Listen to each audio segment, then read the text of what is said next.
Mesdames, Messieurs, chers habitants de la Vendée littorale,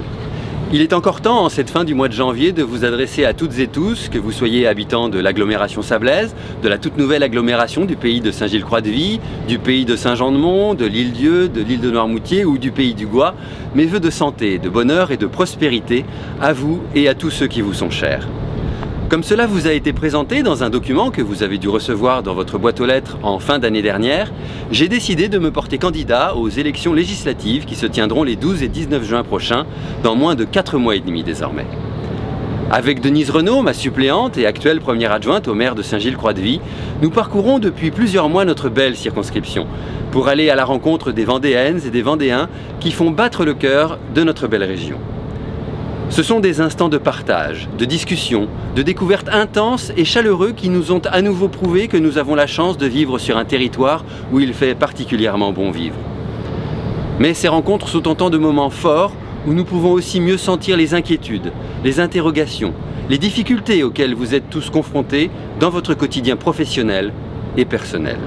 Et si je vous parle aujourd'hui depuis le port de pêche de l'Herbaudière que vous devinez derrière moi, c'est pour m'arrêter un instant sur la situation de nos marins-pêcheurs.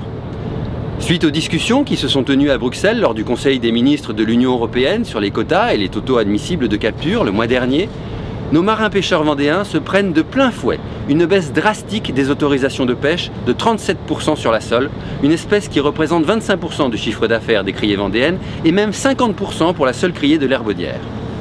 Chaque année, c'est le principe même de l'activité de nos pêcheurs qui est remis en question lors de ces réunions où la France ne semble plus avoir le moindre levier d'action, comme j'ai malheureusement pu le constater sur place. Alors que la présidence de l'Union européenne est assurée par la France depuis le 1er janvier et pendant 6 mois, il serait précieux d'agir et de revenir sur ce funeste jeu de la roulette bruxelloise qui fait peser un risque insupportable sur l'activité de nos pêcheurs. Nous en avons l'opportunité, il nous faut la saisir. Si je suis élu, je demanderai à ce que soit remis à plat ce système inique et injuste.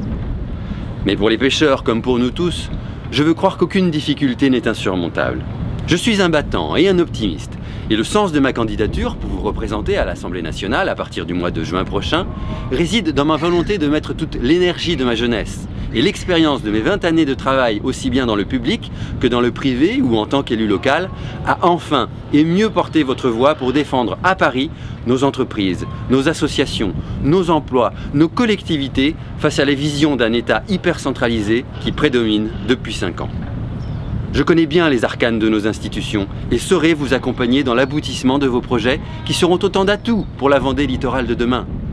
Vous pouvez compter sur mon engagement le plus total à votre service.